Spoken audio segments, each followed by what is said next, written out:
આ નીચે તમે જે ફોટો જોઉં છો ને એને ખાલી એટલું જ પૂછવામાં આવે છે કે એનું નામ શું છે અને એ કયા ધર્મનો છે. જ્યારે એનો ધર્મ કહે છે કે હું હિન્દુ ધર્મનો છું ત્યારે એને ગોળી મારીને એનું મૃત્યુ કરવામાં આવે છે સાહેબ.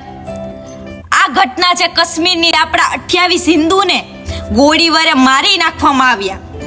અરે એમનું ગામ જાણીને નહીં, આ તમે જે જાતિવાદ કરો ને કે હું આઈનો છું, હું ફલાણાનો, હું ઢીકડાનો છું, એ પણ જાણીને નહીં, પણ ખાલી એ હિન્દુ ધર્મનો છે એ જાણીને ને ગોળી મારવામાં આવી. उम्र चल रहा यार ओ ये था कोई दिखता जहांगीर तो क्या गाड़ियां पे चलते यार मौत ही कश्मीर की है. અરે લોકો પોતાના પરિવાર સાથે ફરવા આવ્યા હતા પણ કોને ખબર હતી આવી રીતના પોતાનો જીવ ગુમાવી દેશે. અરે હજી પણ હું તમને લોકોને કહું કે એક થઈને રહ્યો. હું પેલા સમાજની દીકરી છું, હું પેલા સમાજનો દીકરો છું. આ બધું બંધ કરો. અહીં વાત આપણા હિન્દુ ધર્મ ઉપર આવી. અરે 2% આતંકવાદી વિચાર તો કરો. નાના નાના બાળકને પણ નથી રહેવા દીધા. અને આ પ્રશ્ન જાતો થાય, નજરઅંદાજ થાય, આજે ન થાય ને કાલે ન થાય. આ બધું ક્યારે થાય? જ્યારે આપણો હિન્દુ ધર્મ એક નથી. યાદ રાખજો.